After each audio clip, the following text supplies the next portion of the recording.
alright, boys? What's happening? Glad to have you back, man. Absolutely.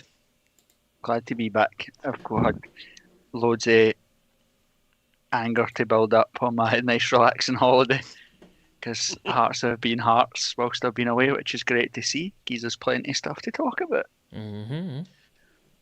Tam, how are we, my boy? All good? I'm glad to be this side of the presenting today, to be honest, because I'm So is sick of- everybody else. Aye. Well, we stopped going live last week. Before we stopped going live, I think everyone heard me say I'm no as good as Corbett or whatever, so that sums it up. Honestly. It's very true. It's very true. We can't all be me, Kev. Kev, nice to see you've came dressed as Craig Levein. How are you getting on? Hey, you need to explain that one to me. You've got a right orange jumper on. Remember, Craig Levein used to have a big orange jumper. Did he? Fucking hell, I'm Yeah. burning this fucker then. Get it in the bin. What's been happening? Not a great deal, mate. Just being angry and being depressed. Nothing new. Fucking hell. Ando, I've got a pal for you for the WhatsApp group. Okay. I can't remember what the guy was called. Is it Ryan or something? A Darren, maybe? He said, fuck this, I'm leaving, and left the game last night, and literally within about 30 seconds Hearts scored. So I was like, mate, you can watch Hearts games with Ando. It's just as long as it's no inside Tynecastle. Exactly. Right. Or any other football stadium. All good, man. Glad to have you back. I think we're all sick of Tam shitting the bed every time we have to do one of these, so it's good to have a bit of organisation and structure back. That is true. Sorry, Tam. I Already didn't seen really some of the mean- comments. Some of the comments on YouTube saying exactly that. Oh well, so no messages will be getting read out tonight because Tam's on the re-message board. And they can't handle the pressure when I say what's happening, Tam. So anyway, boys, we've got loads to talk about. 2 headlines this week. We'll look back at the game on Sunday at Ibrox. We'll look back at last night's performance versus Livingston, and then obviously we get League Cup semi-final duty on Sunday against Rangers at Hampden again. We'll go through that. We've got a bit Hampden Tam down, and then we'll do the usual headlines if I've not already said that, and we'll do a bit of a review of last night. Marked the end of the first round of fixtures in the league.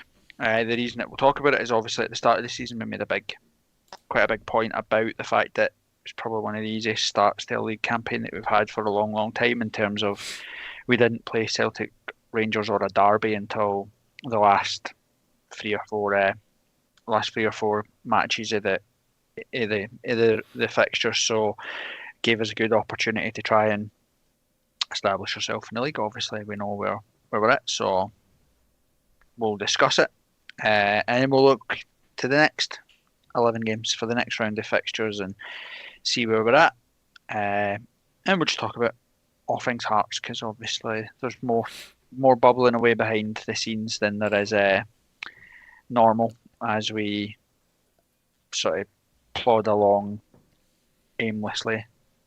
Sound good? Sure does. Tam, have you got Kev's Wi-Fi this week? Is that what you're saying? It's absolutely happening. Don't know what's going on. Well, you're still here, so let's Yeah, just still charge on. Just done a speed test and it's like, No one cares, Tam. This is not PC world. This is Cool, not cool. PC world. I know you've got a Tony Stark moustache thing going on, but no one cares. You're not Tam Stark. Let's leave. but I don't even know what I'm talking about as well. I'm just kind of trying to make myself sound. Everybody knows that, Tam. You've literally just explained why grass is green. We all know that. It's fine. You can sit and measure your Wi-Fi speed while we talk about Hearts. Actually, Tam, how was it last night? Is a hard one for you? Your second team versus your actual team. Is it conflicting for you, or what do you make it? Class. That's why I never went. You didn't care which end to go in. That was it, exactly it. No, it's a hard one to take, but we move on. That's what Wendy says as well, isn't it? You never know Fucking when to go in. hell, man. Right, you've been back for approximately 5 fucking minutes. And just for anyone else that doesn't know, that's not an in-joke. Wendy is the name of Tam's mum. Sorry, Bird. Whoa. Whoa! Right, let's do the Tam down first. Will we run through the headlines? We'll do Tam down. I'll do Let's Tam do down. Tam down Fuck it, first. keep it jovial. And then we'll we'll look through some of the headlines for the world of Heart of Midlothian. Cool. Right, get your finger off the speed test button, Tam. And Kev, I want to see hands on, Wait. not on your hips. I'll go off the comments. I'm just clarifying that. Right, that's fine. Right, okay, cool. I am going to take you back to an infamous game at Hampden. Maybe not the best. I know Kev, but we can't make this always positive all the time, can we? So I'm going to take you back to March 2013. St Mirren 3, Hearts 2. In the same competition, so in the League Cup. And we have 11 starting players and then 5 substitutes. So, I normally absolutely pump Tam by making him go last, but Tam, because let's be honest, the odds are heavily stacked against you right from the off, we'll let you go first. So, who is your first player, please? What year did you say it was? It was 2013 March the 17th. Okay, cool. St Mirren 3, Hearts 2. Hamill, no. Kev. Ryan Stevenson. Ryan Stevenson, indeed. I knew you were going to go for the easy one. Corbett. Well, I thought if we go easy ones, and Tam will get absolutely zero. I thought mine was an easy one. I don't know how to understand how he's not there. Is it Dylan McGowan? It is Dylan McGowan, correct. Well done. Back to you, Thomas. Jamie McDonald. No. Oh, yes, sorry. Yes, he is there. Apologies. Bit of a blind spot there. In goals, correct. Kev. Michael Ngu. Oh, fucking hell. Good effort. That's probably one of the more obscure ones, and you've nailed it. Corbett. Jamie Walker. Correct. We march on. Tam.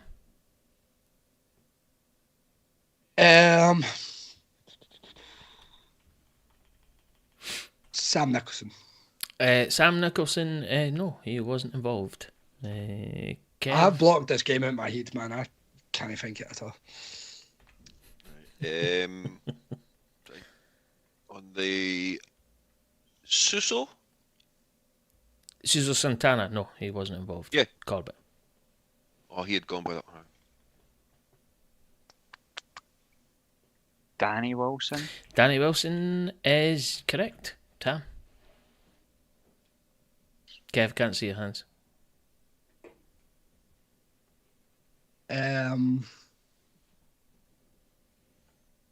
Andy Webster still there? Andy Webster was still there, Thomas. Well done. You're creeping back into contention here. Kev, blow him at the water. Next one. Excuse me. In the water. Whoa. Yeah, how to put me off. Patterson. No. Cameron Patterson. No, he's not there. Wow. Corbett. We had absolute dross, but it wasn't at the time when it was just 100% kids. There was still some shiters kicking about. Right, so Ngu, he played up front. He was murder. Stevenson, Walker, midfielders. We need some midfielders. What the fuck's his name? Played with Liberty. Scott Robinson. No, he wasn't involved either. Tam. Just so you know, there are 4 outfield players left and all of the subs to get. So, I say outfield, that's the wrong word. Starting 11. 4 starting 11s still to get. And all of the subs. Played subkeeper for last night. Played last night as well. Jack Hamilton, was he subkeeper? No. I would do. No. I think I know who it is now. I wouldn't even like to think what age he'd been back in 2013. It's a decade ago. Anyway, 13 probably. Aye. Kev. McHattie. Kevin McCarthy, yes, correct. 3 of the starting 11 left to get. Corbett. Was Ridgers the sub goalkeeper? He absolutely That's what I was was gonna the say. sub goalie. Right, Tam. Um, Pardon me. Just thinking bench now. Is Billy King there? No. I'm really struggling with this. Yeah, but you always do. Yeah. Kev. Chris Sutton. Chris Sutton's Chris never played for Right. Hearts. That's a no. He Oh, doesn't get. He John does- Sutton. That's it. Unlucky, Nope. Unlucky, mate.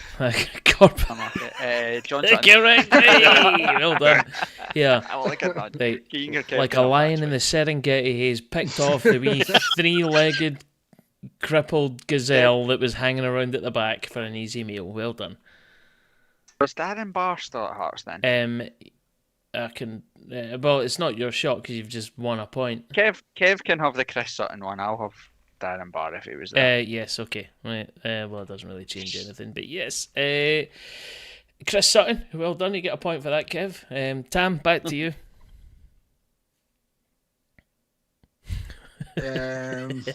There's only one starting 11 left, and 4 remaining subs.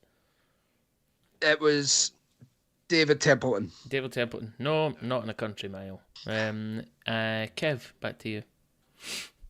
It was the Moroccan boy, wasn't it? Rubbish guy. Aye. Aye. The Traoré. one that Shanks loves. Yep, right, that's Aye. it. was Medicaid, that's Correct. Right, that's the starting 11 completely done. You're now on to the I thought he was on the 4 bench. 4 players left on the bench, apart from the one already mentioned, which Corbett got. So, Corbett, over to you. right. Dale Carrick. Absolutely was. Tam, 3 players left. Dale Carrick and Jason Holt. Oh, Jesus, well done. 2. Look at the wee smile on your coop there. Oh, It's been ages God. since I It was, got one. yes, I've won something, but you can't possibly win, so don't worry. Yeah, man, I Kev, got that because he plays for Livy as well. I know, mate. You named every player that's played for Livy.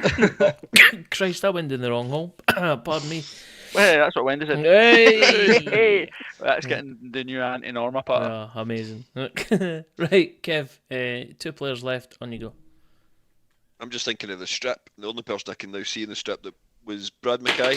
Yep, that's correct. And Corbett, well, just for everyone's benefit, Tam, you're on 3. Kev is on 6. Corbett is on 6. And if Corbett can get this one, he wins. And he gets this What one, was the top again, he Kev? gets a free Was that hit. an Umbro Shanna? Was it Adidas? No, I think it was the Adidas Or ones. the Adidas white? It was the crap thing, Adidas wasn't it? with one white on it one. as well. Aye. Aye, that's right. Because we were in the official, we were in the Rangers end as well, weren't we? Mm-hmm. Because we St Mirren were in the Celtic end. Because we'd got Just thinking- we got a minibus through for Gary's house in the Aye. morning. Right. So is it another young player, or was there like one random old dude still kicking a bit? I'll be honest, I can't remember his age, but I will say that he's a foreigner. Is it Denis Prychenko? It's not him, no. Right, that is now open, so fastest finger first, because we could be here all night. Gonna Still give- there. Novikovic still there. Correct, that was it. Novikovas. Right, so final scores in the doors. Tam 3, Corbett 6, Kev 7. Well done. Tune in next week for another great episode of Tam Down. Tam knows fuck all. I miss Shanks, man. They never used to come last. Well, you're the only one. I'm only joking, Shanks. If you're listening to this, we do miss you. Come back. No. No. I'll have to sit next to him at the football. That's enough. That's enough for anyone. Right. Headlines. Since I've been away, there's been plenty of shenanigans. But we'll start with some of the positive stuff. Hearts just announced today that Alan Forrest, Player of the Month. Is that a reflection of how bad we've been, or deserved, in your opinion, Tim? I'm not going to lie. When it came up on Twitter, there was 2 in the men team. Twitter. There was 2 in the men's team, All right, Jack 2 in the Sparrow. women's team. Don't know either of the women's team, but I voted for one of the women because it was like none of the men deserved How did it, you so vote for them? How did you vote for them, Tom? Clicked on their name. No, I didn't mean that. I mean, what made you click on that person's name? I don't know, picture. man. The one you fancy. There was no pictures. There was no okay, pictures. To be right. fair, so I'm not that fucking crude, Kev. So get that. Yeah, I out just your wondered how you. I just wondered how you would pick for somebody that you hadn't watched any of the football. That was all. Who is it? Just out of curiosity, because I went to the Hearts Hibs Ladies Derby, and Tim's is literally the only Hearts player that even looks like they know how to play football. I think it was her, to be honest. But let me clarify. I'll let you get more thoughts on this. I don't think anybody really cares. Kev, thoughts on Forest? Is it? I think it is a reflection. I think it's a bit of both. Let's be honest. It's a reflection of the fact that we've been absolutely honking over the last 4 or 5 weeks, maybe even longer. I know that the game I think he scored against Ross County was actually in September, so but he scored, of course, the goal against Hibs, the first goal against Hibs. It was a good goal, and that's probably what most people remember him for. But it just shows you that elsewhere on the park, players that you maybe would expect to be picking up that kind of accolade just haven't actually been doing it on the park, and we know where that comes from. Handel, I've spoken before about Forest, and then again, I always, your first caveat back from Corbett being back his holiday, always caveat what I say is that I think Alan Forrest has been mismanaged, especially with Robbie Nielsen. If you look back to the start of last season, I think he scored 2 in the opening game of the season. Opening game of the season v St Johnstone or whatever it was, Ross County or whoever it was we played at home. I think he scored something like 3 out of his opening 4 games for Hearts, and then he started to get rotated in and out of the team and never really found a foothold back into the team as we experimented with different folk coming in and out. And there again, you've seen he scores the winner versus Ross County, scores a World Day versus Hibs. I think he drops out the team for the next again match. I don't know. He just doesn't seem to be. He just doesn't seem to be getting, or does never seem to get a run in the team. So I always feel a tiny wee bit sorry for him. What's your thoughts on getting the Player of the Month? Have you been impressed? I think if he gets Player of the Month for October, it's not really difficult to stand out because we only played 3 games in October. So beat off Rangers, beat off Celtic in the 2-2 draw against Hibs because of the international break. So we've not played a massive amount of football in October.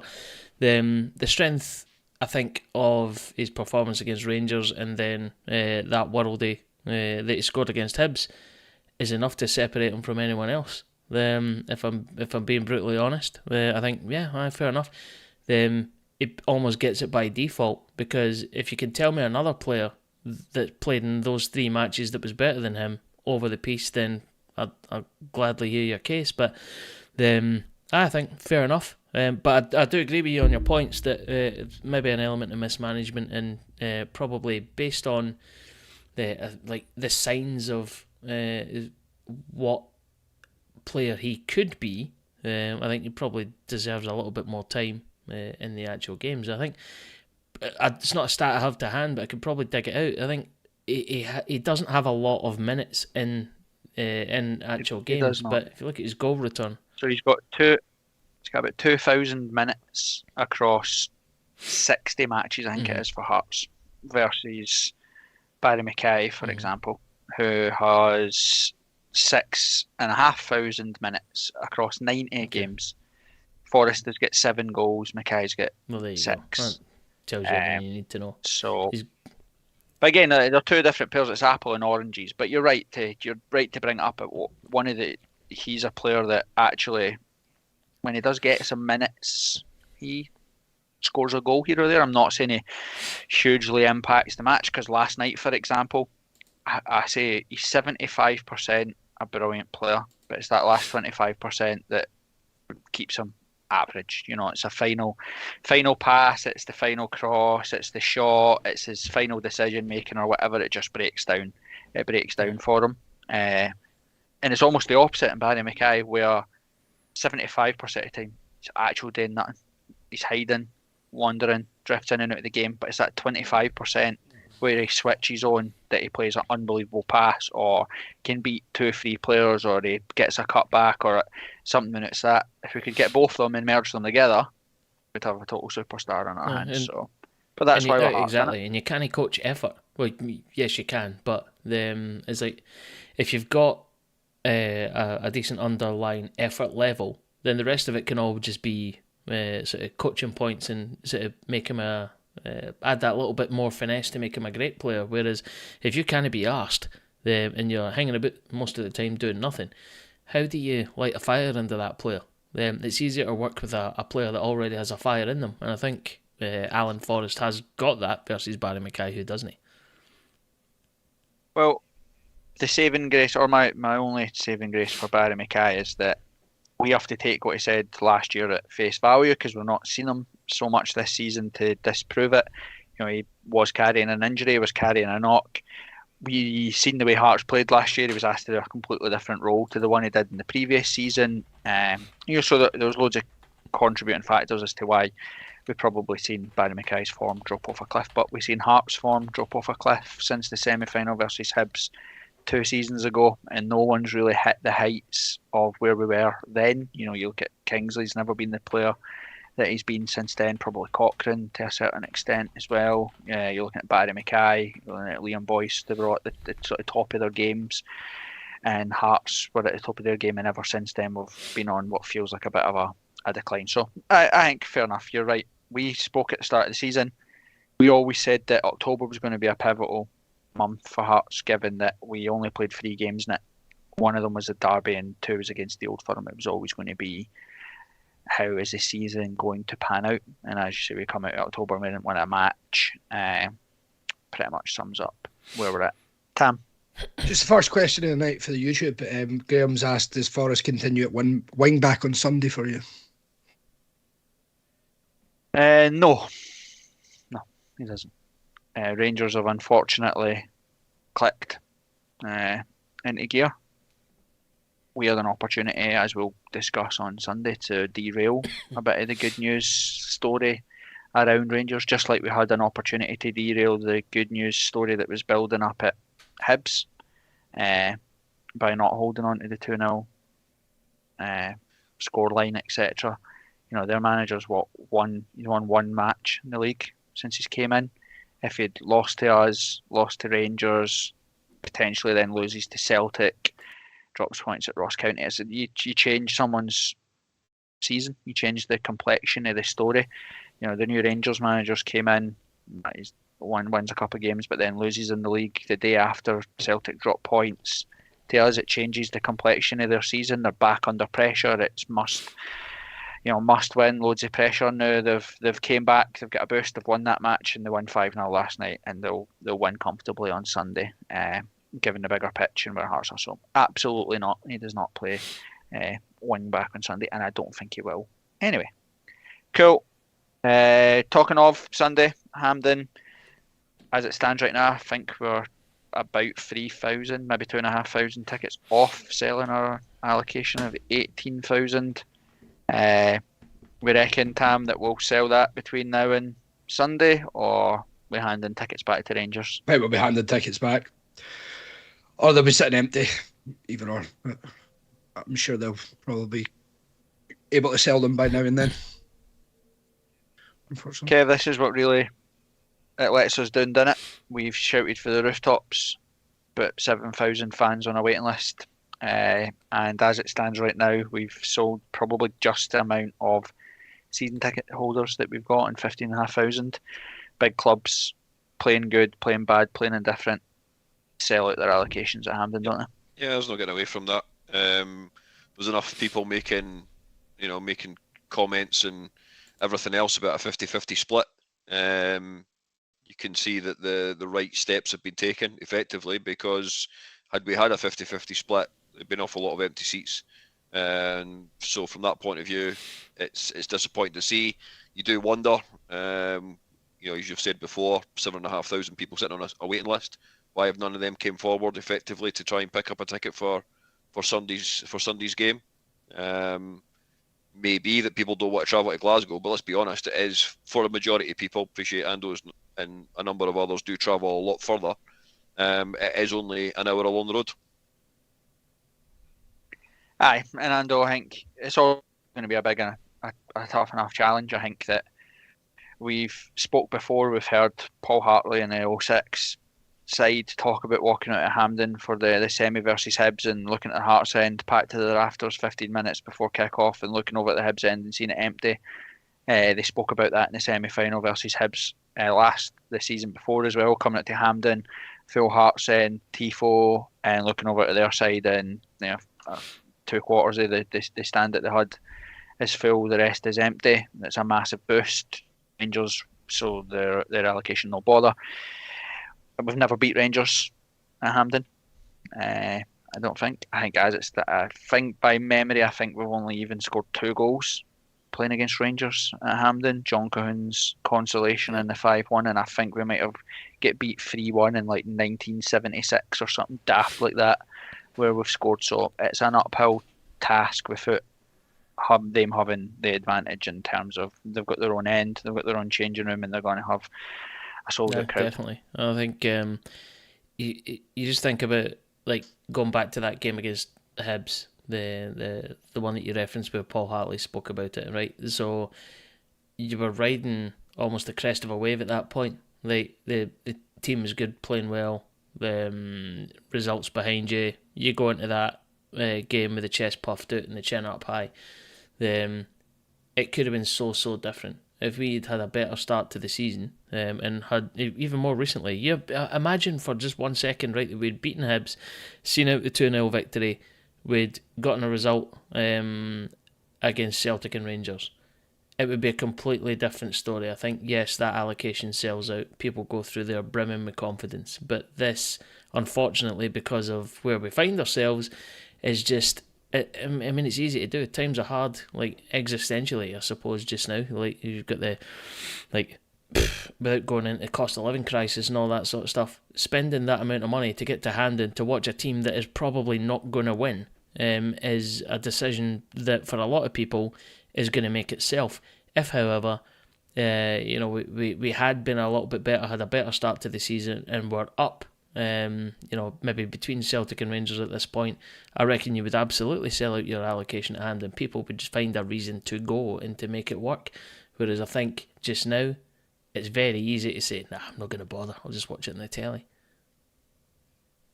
Aye, and I think it ties into the next couple of headlines that we have just around. Obviously, last night we beat Livingston. I think it's our first win in 4, etc.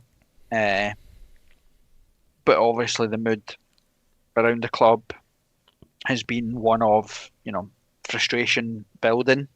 The club are about to announce at the AGM coming up record profits. As you would expect, given European football's on the books, etc., etc. So they're going to be singing from the rooftops about how well the business side of the football department is performing. But again, on the park, backed by 15,500 season tickets, sold 7,000 season ticket waiting list, 100 to 200,000 pounds, whatever it is, a month coming in from 10,000 pledgers for the FOH, a new hotel. Club's never been backed as well as it is right now, and yet we sit closer to the bottom of the table or second bottom than we do to catching the team directly above us. Actually, I think it could be. I think it's all right now with St Johnstone. I think we're like, but the second bottom team, I think we're like 4 points in front of them, because the second bottom team's 10th, and I think St Mirren are now 4 points in front of us. I think we're equally as close to second bottom as we are to getting third. But again, last night, we'll talk about, it was a very good performance last night. I thought very, very comfortable. We did exactly what the manager said he wanted to do, which was good, but you have to factor in opposition, etc., etc. And also a bit of, that's what's expected, I'm sorry. Like, you can get a pat in the back because we've been shit, but if we're patting ourselves in the sum of our parts is that we're getting a pat in the back because we beat Livingston at home, then standards have completely fucking dropped, right? But we'll take what we can get. But my point's coming to that, as Ando says, you go into these matches riding the crest of a wave. You know yourself, we've all been there. You're waiting in queues to get a ticket for the semi-final. We took, 35,000 or whatever it is to Murrayfield when Craig Levein went five of the opening games of the season unbeaten, including a beating of Celtic at Tynecastle, etc., etc. Alright, it's at Murrayfield, but we sold those tickets no bother at all. We go into this game, like I said, 1-1 and 4. Only 4 wins in the first 11 games of the season, not playing particularly well, not getting the results. The fan base obviously agitated, but then factor in Andrew McKinley's comments at the recent shareholder event. I don't know if you spoke about it when I was away, but he was being probed. He was being asked some trying questions from the shareholders, and he referenced, well, Kickback had a poll that said 80% of fans wanted Stephen Naismith appointed. And now we've got our sporting director, Joe Savage, a guy, friend of the pod that we spoke to at length about how much stats and background checks him and his team do before they sign players, is now screaming to anybody that'll listen that he doesn't sign the players, even though I've stood and spoke to him in pubs across Europe, listening to how he's signed players. I've sat in front of him and listened to how he signs players. He's now telling anybody, add any signed players. All it kind of points to the fact that something is not quite right at the club right now. Eitan, that was it. Was that a question? I said that 7 minutes ago and then went, aye, that was right, Tan. No, absolutely, man. I think to sum up how, going into Sunday, even last night, it was a wet and windy night. I just couldn't be arsed. This Sunday, I've got my ticket, I'll go, but the football's going to ruin a good day for me. The game's the worst part of the actual big game on Sunday. So I think in terms of the mood that we all feel as fans, highlights back to there isn't something right, and that's it. And Kev, what did you make of the McKinley comments? We didn't talk about it in the last on the last pod from the point of view. I think it was the actual night we recorded was the actual night of the AGM, and for him to come out and with that detail of 80% of fans on Jambo Kickback wanted Naismith. This is a forum that effectively is full of various fans. Sometimes people are actually got more than one login for it. Is not exactly a great glowing report as far as I'm concerned. I think he could have probably been armed with a little bit more data and a little bit more information. It would appear, given what I've read and heard from a few people that were at the event, that he was very much caught in the cold, caught in the hop in regards to some of the questions that were being asked to him. And I think he just decided that he would go on a little, Jack and Ori story of this, that, and the next thing. And I don't think there was a great deal of purpose behind his answers. Well, like mine. Ando, you obviously know me, and you've known me for a long time. I used to work in retail, and you won't be shocked to know that I'm an absolute wank from a boy. That's your words, not mine. But yes, I have known you a long time. It's true. And part of my job when I worked in retail is I'd go on store visits. And to know the people that I liked the most were the people when we walked in and they went, we fucked up. We made a mess of it. I'm sorry. We're working on it. We'll try and get it better. Yep. I can work with those people. A bit sound okay, cool. If I have to come here and I have to explain to you what you should already know, which is this isn't working, then we're fucked. We've got bigger problems than I imagined on my way here. But if I walk in, you put your hand up, so I'm really sorry. Wasn't good enough. We've let ourselves down. This is why I think it happened. What do you think it happened? And this is how I plan to fix it. You get a thumbs up for me to say, right, cool. Aye, it's not good enough. You get a scalp in the arse because we've got standards, but at least you've already acknowledged that it's not good enough. I'm sick of saying this on this podcast and to those people. I've spoke to Jerry Mallon since the banner and all these people. I've spoke to Andrew McKinley since all that. Take some responsibility for it. It's football, right? If you took a punt because you truly believed Stephen Naismith was the right person for the job, say it. We like Stephen. He's a good guy. The players liked Stephen. We liked the way he ended last season. We took a punt. It's not working right now, but we think that it will work. Okay, cool. I don't agree with you, but at least you've got a bit of courage in your conviction. Standing up in front of fans who are paying thousands of pounds into the football club that buy your football tops, your merch, all that stuff. They put up with all the shit that goes on at the football club. They show up on a Saturday, they just expect the players to be honest, give us what they've got. If it's not good enough, fine. You own the club, you run the club, you make the decisions. You fucked up. Own it. It's absolutely fine. And I think that's what's the biggest disappointment for me is that as a club we've been shouting for the rooftops about how amazing we do all the time. And then as soon as we do something wrong, we go into this knee-jerk, bitter, oh well, there was a kickback poll that said that yous wanted him as well, so it's your fault as well. And I feel like that side of the business, it just needs to grow up for us to move I think forward. You're right. One of the key words you said there was own it. So like in exactly the scenarios that you're talking about, right? There's two words that are key. First one is ownership, which you've already covered, and then the second one is credibility, right? So then we're all professionals in our particular sort of field of expertise at work or whatever, and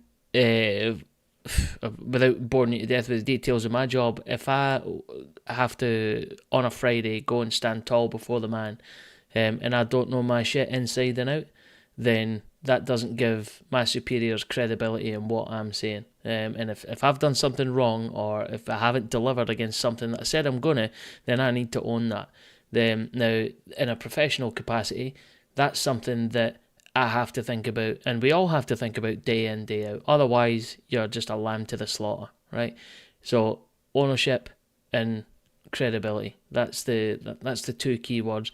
And I don't think, to your point, that we're getting enough of that just now. Again, without going over it again, if it is just a punt, then absolutely say that. You get a lot more. I don't want to say sympathy, because that's the wrong word, but you buy a little bit more latitude from a fan base if you just come out and say what it is you're actually doing. Be open and honest and transparent. Give yourself some credibility with the fans, and absolutely own that decision. Do not for one single second turn around and go, to your point that you just made there, of like, well, you said it was all right because we read a poll on kickback. Half the people on kickback have probably not been to Tynecastle in the last 2 or 3 seasons. They're all just armchair fans and keyboard warriors. So like that matters not a jot. And I think I've said before immature. That McKinley takes credit for me because he always faces the music, right? He always comes out and speaks, right? He could do what others have done and what others are doing, which is stay silent, hide behind somebody. They could give a press release, etc. He always faces cameras. He always takes the question, so he gets a pass for that. You know, I enjoy folk that have the balls to stand up and face the music a bit. All we're asking for is just a bit of transparency, a bit of honesty as to where we're at, because again, we're no dealing with like complex football matters here. What's happening on the football pitch isn't quite good enough. There can be a whole combinations of that. You know, formation's not right. We don't know the best 11. There's injuries. Key players are still out. You know, we've had our defeats here or there that have kind of derailed us, or what. Like, there's loads of things. It's football. It's fluid, right? But just have a bit of transparency. That's all we're asking. We're asking for as fans, to be honest, and that's where we're at. Yeah, and that stuff you just mentioned there. That's the on-field stuff. Is like, but. The honesty and the transparency and the ownership should be at all levels of the club, including the off-field stuff as well. So, aye, Tam, are we in a bit? I've been thinking about this a bit recently as to where we're at, because obviously we all laugh and joke, you know, the bedsheet protests and all that stuff, because we're not winning football matches or whatever. And I feel that we're at a point now where we said before that screaming and shouting in the plaza with your bed sheets and spray paint and Gorgia, it's not going to make any difference, right? It's not where we're at. We're at a point now where actually I'll reverse back to 2014 when we needed somebody to come in and actually look at the business and say, for Hearts to be on the park, we almost lost that, but we didn't lose it for anything that we did on the park. We did it because of the business that was running behind the park, etc., etc., with players that we couldn't afford, deals that we couldn't afford, etc., etc. So when they come in and they shifted their focus, they kind of almost said, right, here's a blueprint for what we would hope we can put together. You know, the Ajax model of young coaches coming through and learning from 18s up and following the players up, so that if, for example, the manager ever leaves, the coach comes in that already knows the players to play the same style, they play the same formations. You have that conveyor belt of talent, all that stuff, right? That's what the dream was. You keep doing that. We're in the Championship. We're going to budget for maybe 2 seasons in the Championship because Rangers are in the Championship, right? So they're going to come up, they're going to spend money because they need to get back to the Premier League. They can't stay stagnating in the Championship. So that was the blueprint there. And the business almost went, and we're going to focus on, we've got to get back in the community. We've got to get back around Gorgie and say sorry to all the businesses that we shafted. We've got to get back around Edinburgh, talk to the smaller businesses, the bigger businesses, the community businesses, and rebuild our brand so that big money comes into Edinburgh. We're an attractive proposition. Say that's the football club that we want to be a part of. And it's undoubted that that's what we've done. And that's why I've said before it, they read Kickback, because Kickback donate and post money, and they go to the shareholders meetings and the AGM meetings, and they go to hospitality and all that sort of stuff. We've had this culture for a while now where actually what's said in the corporate hospitality boxes and sweets and all that over champagne and sticky toffee pudding or whatever, that the club now use that as a barometer of the fan base, because who is going to be sitting in the bencher's seat inside Tynecastle, sitting beside the directors going, "Yous are shite, you don't know what the fuck you're doing"? No one's going to do that. You're not going to cut your nose off to spite your face. So they're always, it's an echo chamber. Don't worry about the fans. We still think you're doing a good job. Or we like Stevie. He's cool because he comes up and gets his picture with my kids after the game and all that. We need someone, in my opinion, now to say, we've laid the foundation from a business, right?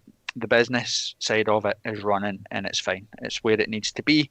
We've got commerciality in the stadium now, something that we never had with the main stand. It was a drain before the old main stand. Now it's a money maker.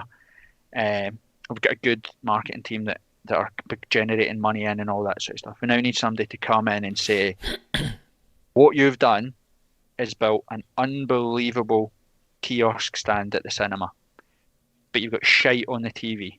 So you can build all this stuff all you want, you know, the best hot dogs, the best hot popcorn, the best fucking ice cream, but if you're showing Blues Brothers 2 for 1971 in there, yeah, Nacan's coming, right? And that's where we're at now. We need somebody to go, that's all cool, that's all great, the hotel, brilliant, amazing, Skyline, 5 stars, great, I love a sticky toffee pudding, who doesn't he?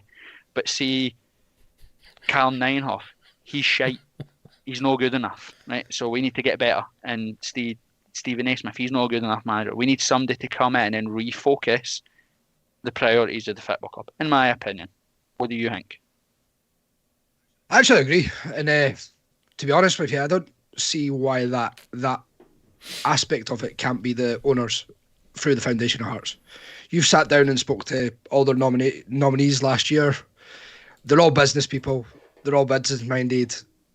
They've got a bit more of a focus in terms of what they hear within the ground rather than within the director's box, essentially. And I think that's where it needs to change. And the foundation needs to be more than just pumping money into the club and being a bit of a token entry on the board.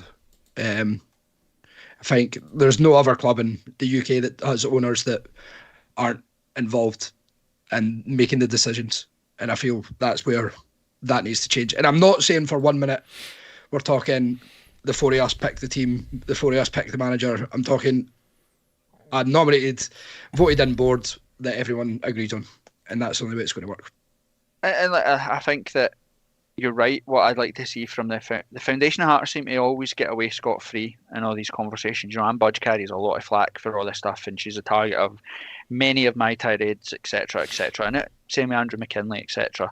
But the Foundation of Hearts have to show a bit of backbone as well here and actually communicate with the fans, because at the end of the day, they only survive because of the people that pledge.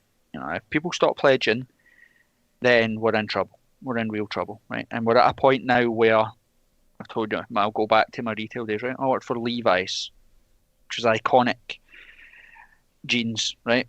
Massive in the 60s and 70s, etc., etc. But the problem that you have when you were a teenager in the 60s, see by the time you're 40, that's 2000 or whatever it is, and now when your kids are teenagers, you're going to be 50-something, and there is not a hope in hell that your kids are going to see their dad wearing jeans that we are going to then try and make to look trendy. So they had to try and rebuild their brand to be like, what do we do here? And we're a bit like that with the foundation. Young people don't pledge, right? I know that. I've been to some of the foundation workshops. It's one of their biggest strategies is how do you engage with the young folk, because we have legacy pledgers. So you got people that are maybe 40, 50, 60, financially stable, you know, they've made their money in their life, etc. They can afford to pledge for themselves, but they can also afford to set up a direct debit and pledge for a son or a daughter, kid, whatever it may be. But kids coming up that don't have that legacy direct debit, they're not pledging. And if the club don't understand and refocus and say that actually the folk that are 18 to 25 are the next generation of pledgers, they aren't buying the hospitality tickets, right? They're not going to pay £100 to sit in a suit and listen to Guy the Lock talk shite. They're not going to. They're going to buy a ticket to try and get in the ultras, or in a singing section, or where the atmosphere is, because that's why we started Fallen Hearts, because we wanted to drink on the bus, we wanted to drink in the stadium, we wanted to sing, we wanted to stand, we wanted to have a laugh. And if we don't start engaging with those people, it's not going to work. And that's why they can't keep just having radio silence. They need to talk to the fans. I'm not saying they come out and they tweet like we do after the game saying that was shite, subs were rubbish, etc., but they need to be discussing, this is what was talked about this week, this is what the plan is for next week, here's the strategy for the season, this is our expectations for the season. We went to the board because 2 home wins out of the opening 11 games of the season, it's not good enough. We've raised our concerns. We need to start engaging folks so that actually young people can be like, that's an organisation that I want to get behind. And I said this to Jerry Mallon. He should be terrified that actually for the age group of 18 to 25, more people pledge money to the ultras to do displays than pledge money to the Foundation of Hearts. Now, if that doesn't tell you what the next generation of folk want to see, then I don't know what does. So that's where we're at. We'll do more in-depth stuff about where the club is right now, because we're in a bit of a fork in the road in terms of where the season is. We'd be daft as a Hearts fan not to understand the magnitude of Sunday. I think if we lose on Sunday, I think we're at a stage where it's untenable for Stephen Naismith. We've now seen our first round of fixtures. We know what we're going to get. We know where we need to get to in terms of points to even be in contention for third. And where we're at right now, I don't see us harvesting enough points to be there. So Sunday's massive.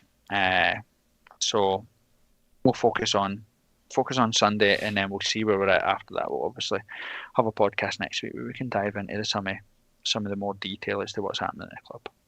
Right, that's pretty much all the headlines, boys. Anything else happening? Caught your eyes? I believe that's headlines. We've done like 45 minutes. No, but I think some of the stuff that Corbett has brought up there about engaging with the fans, and like, to be honest, this is like something that I could speak a lot about, and we'll probably maybe do some sort of deep dive on it next week or whatever. But there's a lot of ideas and untapped avenues that the club are just missing out on just now. So I think it's an important conversation and definitely needs to be had. Aye, I would think so. I think so too. Right, and we're done 45 minutes because Tama didn't want to talk about fucking getting beat by Rangers at Ibrox, and I didn't really want to talk about getting beat by Rangers at Hampden. So that's where we're at. Aye, anything on YouTube, Tam? Let's come through any conversations or comments or questions. Just very much of sentiment of what you're talking about.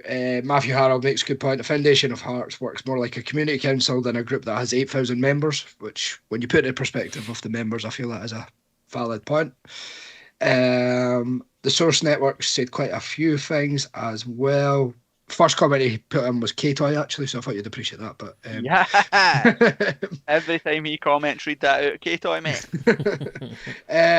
But he just basically agreeing and saying he'd like to see somebody like Davy Weir or Paulo Sergio coming into the club. But well, Davy Weir I've got nothing against, because I pretty much know he does some good stuff. He's still at Brighton. He's probably doing an amazing job there, and probably couldn't afford him, but would love and that. Paulo Sergio we all love because he gave us that day in May or whatever, but Hearts were absolute garbage under Paulo Sergio.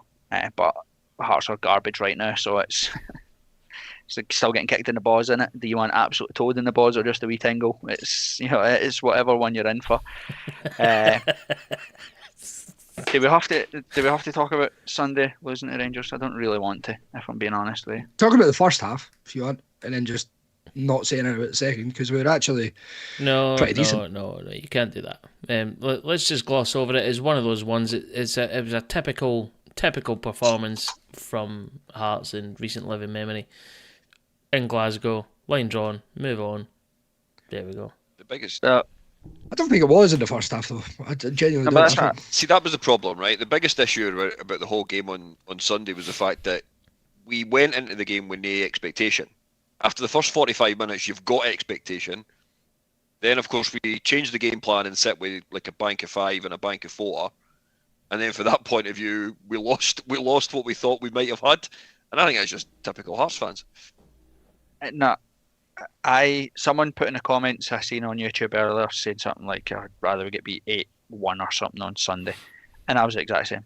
I'd rather get beat 8-1, but we went and we continued to do what worked for us well in the first half on the Sunday, in the second half. Just go do it. Like, it's, I think Ando worked it out, something like we've got like 9 wins in 40 years or something like that at Ibrox against Rangers or something shite like that.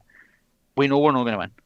I've seen Hearts go and play 5-4-1, sit back, low block, do exactly what Livingston done last night to us, and lose 4 and 5-0 anyway. Like, so go, keep being brave, keep trying to get on the ball, keep going at them, keep trying to make them ask questions, and if they're better than you, they're better than you. Like the Celtic game, yes, I would have liked us to be better, but Celtic are a good team, right? But that Celtic are a good side. Celtic could beat us 4-1 with us playing amazing, right? And it's just the way that it goes. But when you're meek and shite and try to set up to be cautious and you're 2-0 up and you change things to try and see you at the game rather than go and get 3 and 4, you get what you deserve. And on Sunday, Hearts got what they deserved. Hearts got exactly what their shite, negative, pish tactics deserved, which was to get beat. All right, and that's where it goes. It's stupid for Haring.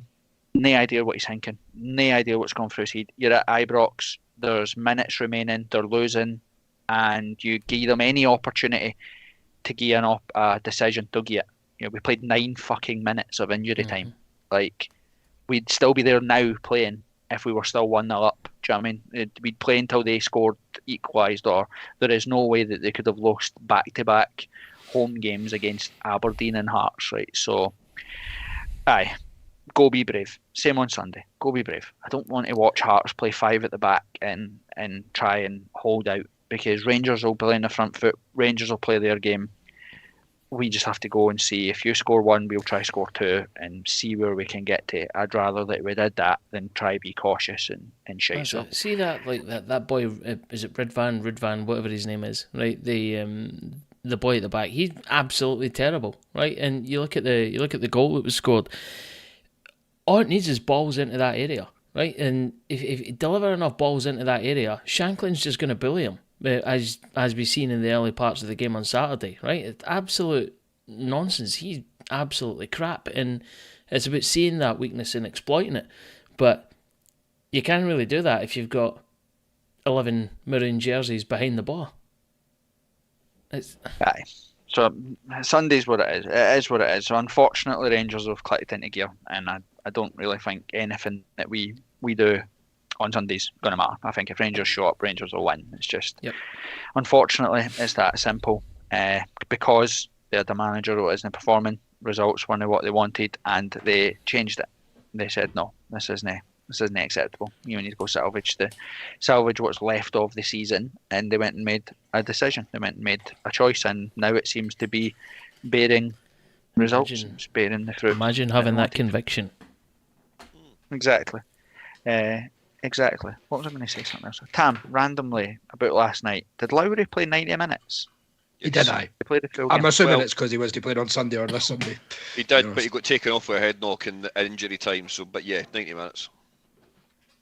See, this goes back now. It might be a master stroke for where we're at if we win on Sunday or whatever. But Oda and Vargas and whoever else is on the bench, they're going to play on Sunday. So why the fuck are you giving 90 plus minutes to a player that cannot play on Sunday? What if he'd went out and scored a hat-trick last night? What if he went out and played the absolute game of his life? Do you know what I mean? And then what? Oh, thanks, you can't play on Sunday. No, we'll catch you next week, v Motherwell, or whatever it is type thing. It was something that stuck out and annoyed me at the time. Luckily, it's not bitters in the arse because we've won the game, and that's something to be positive about. But I did find that a bit weird that Oda was back, Vargas is back. I'd have probably, I don't know if I'd expected or would have preferred to have seen them get 60 minutes each and then bring Lowry on to see the game out. But Kev, you've got to take into context that Livingston are hammer throwers. You bring Oda or Vargas back in and play them for 60, 70 minutes versus those fucking hammer throwers, then you lose the both of them for Sunday. It's a catch-22, isn't it? It's a catch-22, and it's one that we would probably fall foul of, let's be truthfully honest. If it's ever going to happen to anybody, it would happen to us. But last night was what it was. We move on to Sunday.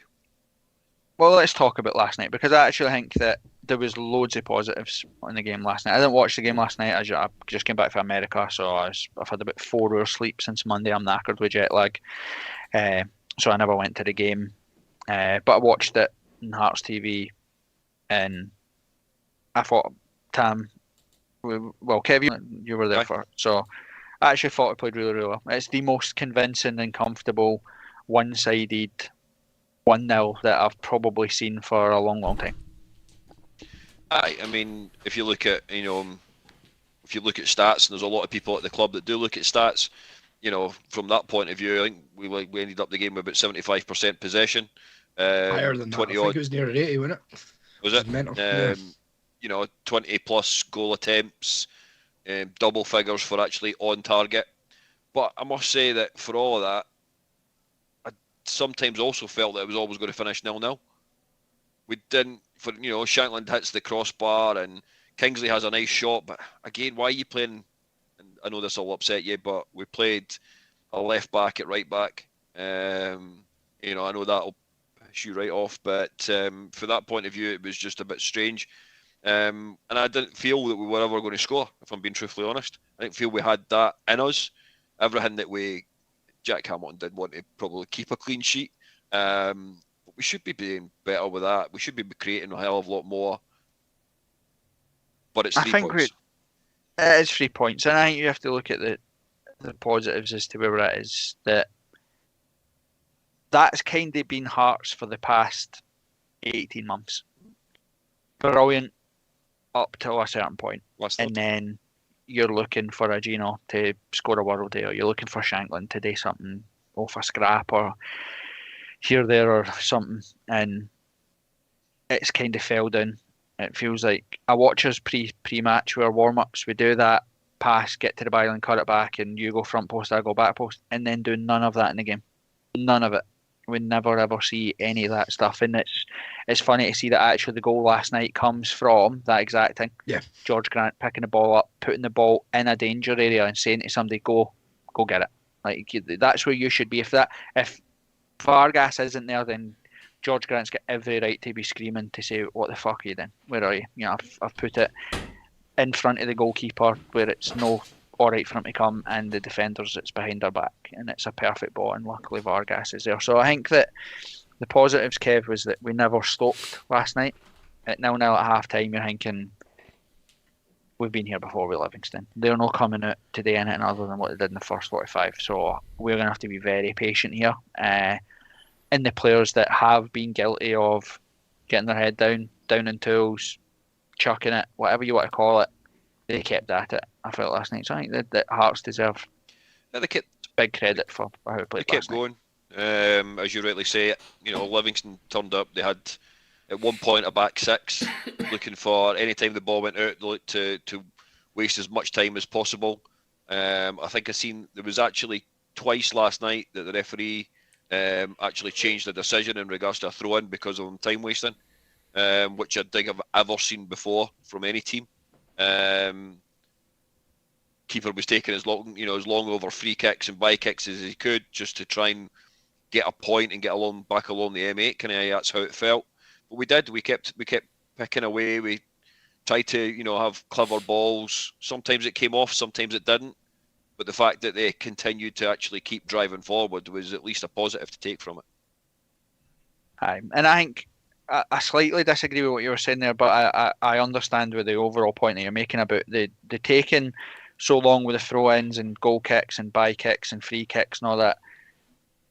not because they were happy with the point that they were, but what they're trying to do is what loads of clubs do when they come to Tynecastle. They're trying to get the fans to turn, because then they know that actually when the fans go and they start moaning about backwards passes, that's when the heats go down, that's when it becomes difficult. So I actually think the fans deserve some credit last night as well, because it was frustrating, but there was no booing, there was no overly groaning, and like you would normally see the team. I think the fans reacted and respected the fact that we were camped in their half. We were constantly trying to go and score, and I think that that's something that the team need to understand, but also the crowd have to understand that you got to stick with them. There definitely is that, and if any club had a wee bit of savvy about them, they would probably already know that we turn on the team pretty damn quickly anyway, whether they're winning or losing. But you know, you're right. There was a bit more an atmosphere in the ground last night. A lot of that goes down to the guys, the ultras. They kept singing throughout the game, which does make a difference, because we've all been at Tynecastle on a cold November night, December, January, whenever it may be, and there's just no atmosphere at all, and you can even hear the players shouting at each other. But last night there was still a bit of an atmosphere, which is driven by the Gorgie Ultras. I think it's driven by the team as well.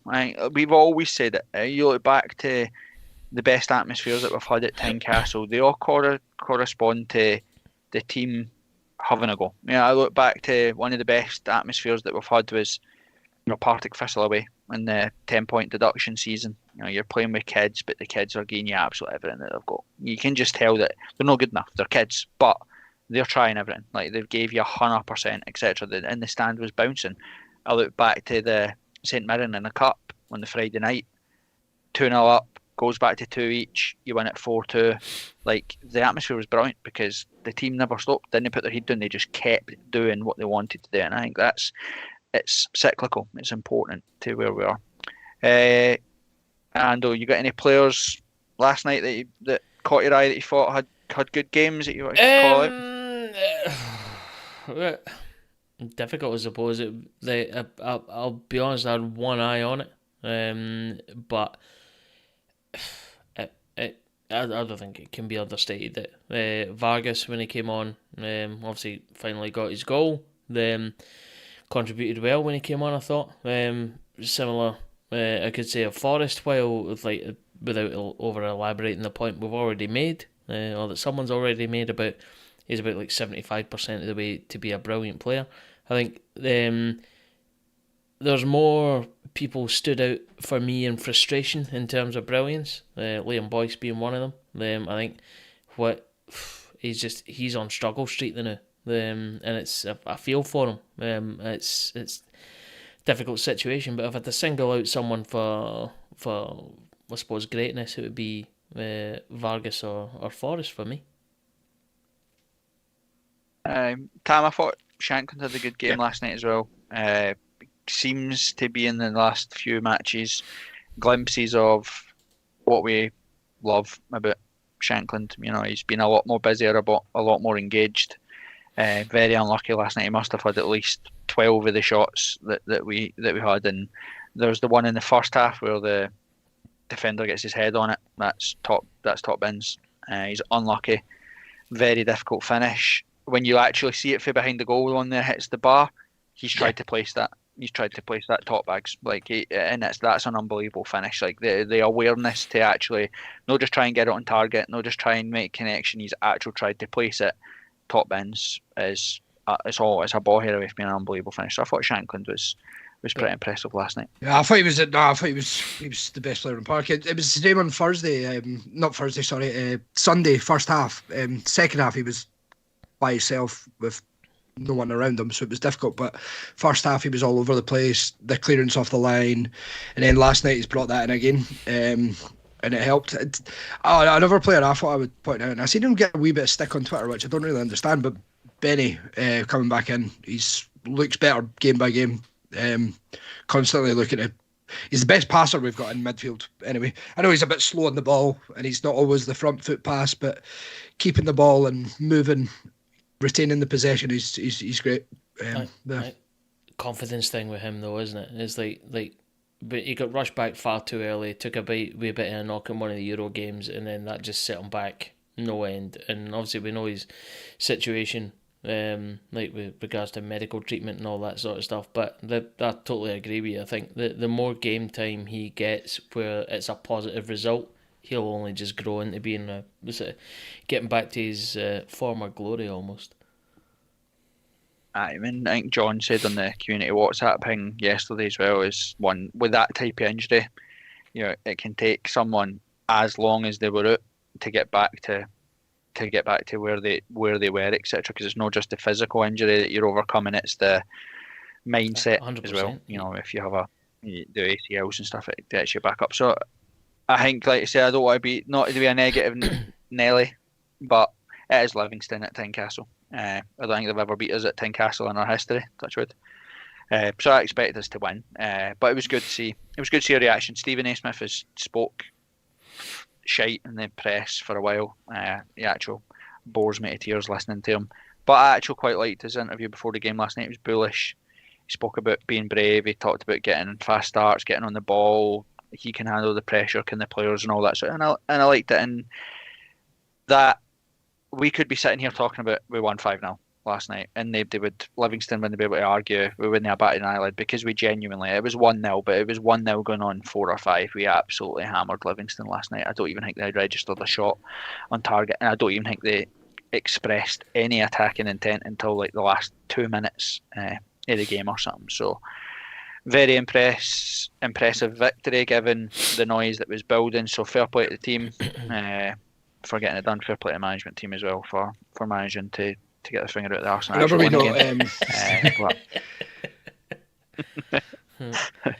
on the YouTube said Kai Rowell was best player in the park, which actually, to be fair, fucking trying I thought Kai Rowell was how is that? Right, nothing to do. Nothing to do. It was him and Xander Clark were playing like crossbar challenge at the back. To be fair, so. Well, I've said to loads of folk, because folk have said that to me too, and if it's Chris Wilson, then I know he's just trying to ban me up. But let's wait and see full time on Sunday. Let's just wait and see. Big, massive park at Hampden.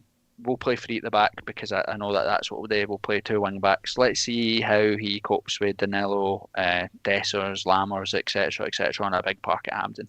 If he has a good game on Sunday, then I'll give him some praise. But until then, I was thinking that actually watching that last night. Do you think that's the back three we see on Sunday? What? Yep. I don't know why. Yep. Right, I call it telepathy. I thought you were going to come up with the same thing that I was just about to say a minute ago when Corbett started rhyming off Rangers players. You've already had stick in the WhatsApp community chat for being an absolute fucking jinx. So I was going to stop you from saying what I thought you were about to say there. But it's fine. We'll move on. But like I said, credits where credit's due. Yeah, let's wait and see where we're at on Sunday, and then we'll get the champagne out for Kai Rouse and his wee shite moustache. We talking about Sunday, or do you just want to do predictions? Because we need to talk about it. It's a big game. Might be season defining in a way. Yep. Does it feel, Kev, like the Celtic game in 2012, win the semi, we've won the cup? Was that too ambitious? I think that's a bit ambitious at the moment, if I'm being honest. But I get the sentiment in regards to that. I don't think there's many folk that would think we would automatically win the cup final, given where we are at the moment. And if you look at league tables and such, like, there's not a great deal of difference between us and Aberdeen. Aberdeen, Hibs, they're thereabouts. But none of the 3 teams have had a great start to the season. Appreciate that Aberdeen have got the European Football League stuff and everything else, but there's not a great deal, and I wouldn't automatically think that that's the mindset of win Sunday. You've already banked a piece of silverware.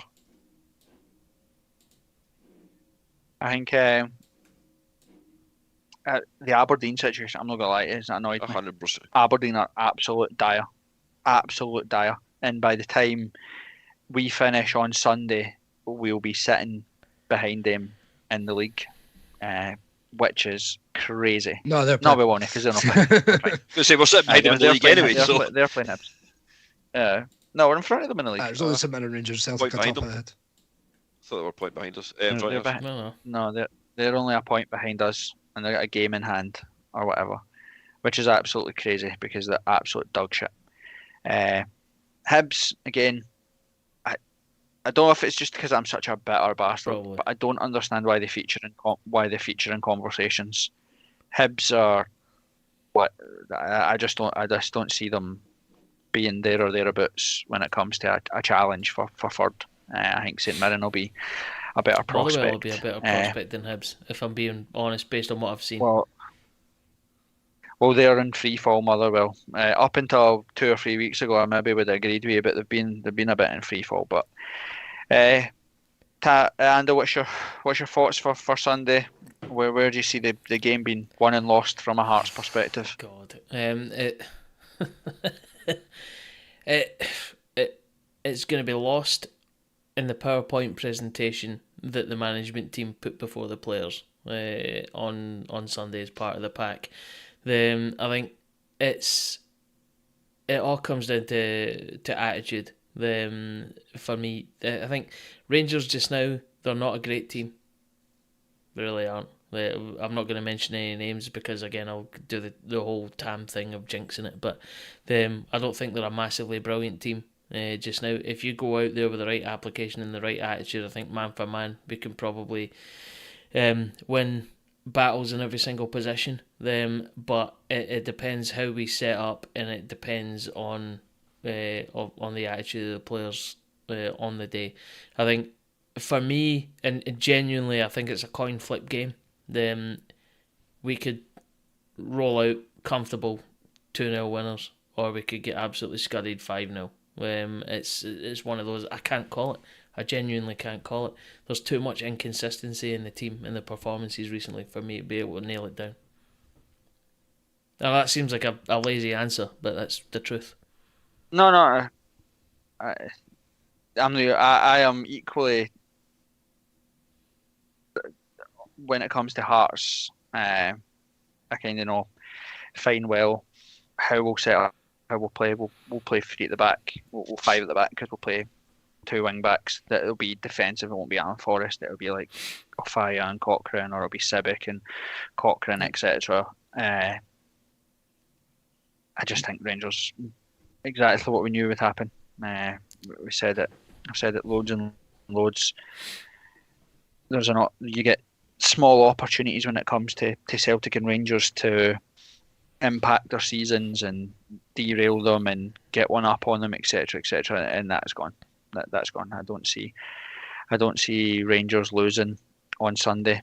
I hope that Hearts can, I'd actually kind of prefer we're all the way about. If we can keep it tight for as long as we can, and then Shanklin nicked a goal or something would be ideal. But I go back to what I said earlier. Just kind of contrary to what I just said earlier. Just go have a go. Just go play Oda, play Vargas, get them to take on Tav and Ridvan or whoever it is. Make them defend, because when you make Rangers defend, they're not very good. They're not very good. They struggle being turned, getting balls in behind them, etc.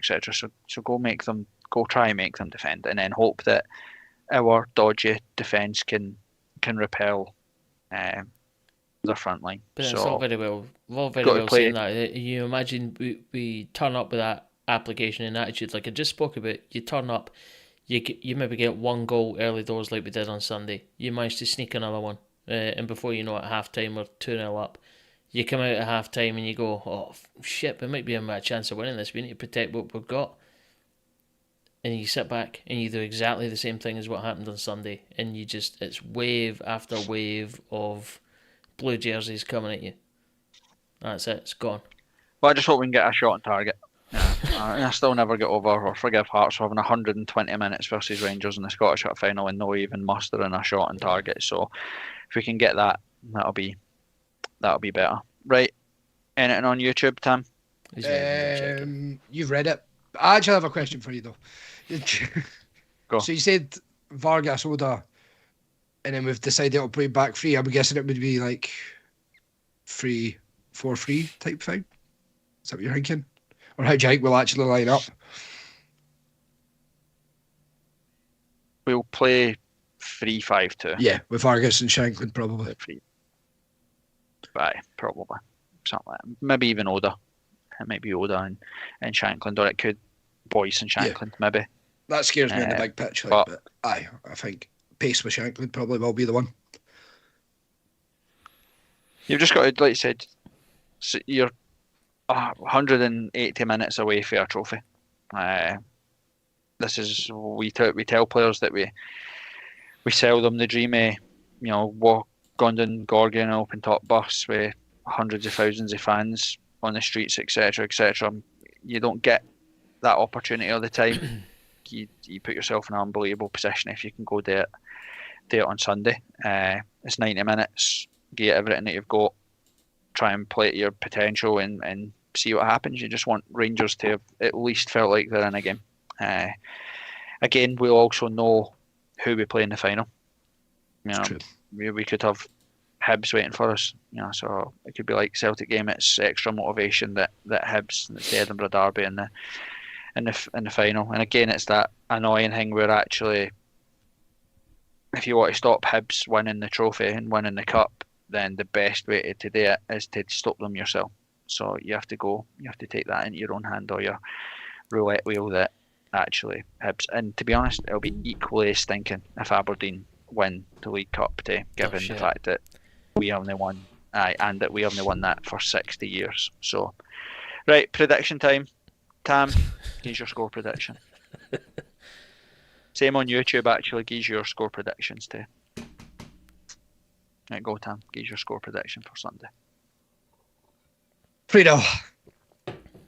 To Rangers, obviously. Yeah. Okay. Obviously. I want to say like 2-1 Hearts, but yeah. I think it'll be the same as last time we were the League Cup semi against them. Yep. Kev? I said last week that over the two games it would be a 6-1 aggregate score. And I don't think I'll be that far off it, if I'm being honest with you. I think, as you've said earlier on, I think the bigger park will make a massive difference. There'll be a lot more space, and I do worry about that with the back 3, 4, 5, 6 that will play. I can see it being 3 or 4. Happily be proved wrong though. Well, you might want to call me Mystic Meg after this. I think what will happen is, I'm going to give you an extra level of depth here. Aberdeen will dismiss Hibs on Saturday. Hearts will take the lead against Rangers. It will get pegged back to a 1-1 draw, and we'll sneak the victory 2-1. And in the most Hearts turn of events ever, we'll lose the final against Aberdeen. There you go. Mm-hmm. I think it'll be Rangers. I think it could even be 5, if I'm being honest with you. This side will fold. We lost 4-0 in PAOK, 3-1 in Istanbul, 5-1 in Fiorentina. We've been 4-1 at Tynecastle with Celtic. We've been 4-0 at Tynecastle with Rangers, 3-0 with Rangers, 5-0 at Ibrox. This side will crumble. If we can get past 8 minutes without conceding in a big game, like is our trademark, then I'll maybe start to be a little bit more less anxious, a bit more positive. But I think after Rangers' result on the Sunday, coming back, their win last night against a team that beat us, by the way, at Dens Park, they beat them 5-0, swatted them aside, no hassle whatsoever. I think it could be a big scoreline. So 4-0 Rangers is where I'm going. Hopefully I'm wrong. Tam, anybody disagreeing with us on the YouTube? It's a right mix, to be fair. So Ryan Kay with 2-1 to us, Court 2-1 Rangers, the Source Network are 3-2 to us, Ben Odlin 1-0 Hearts, 3-2. And Chris Wilson, his prediction is penalty Rangers. So that's safe bet, innit? Safe. It's Nick Walsh in it. Fucking Steve. Oh, okay. There you go. Yeah, that's a given. There we go. So cool. We've been in depth where we was. I was going to say, we can go over the first quarter of the season, but there's no point. Let's regroup after Sunday, see where we're at. Because again, 4 wins at the opening 11, but a League Cup final place it puts a different slant on the league slightly. Similar to what you were saying about Paulo Sergio, to be honest. That's fine. Exactly, mate. Exactly. But that's where we're at. Anything that's copped up on YouTube before we end it? Any comments? Anybody get anything that they wanted to talk about Hearts related before we call it a night? All good. I think we're fine. Yeah. Thanks to everybody for commenting as always on YouTube. I appreciate it. There's This Is My Story community WhatsApp group thing. I think it's pinned to our Twitter, if you can still call it that. If you want to join, if you're obsessed with Sol Campbell, please do not join, because that's fucking weird, and we will ban you again like we did last night, because it was the weirdest part of You're it. not selling as well at all.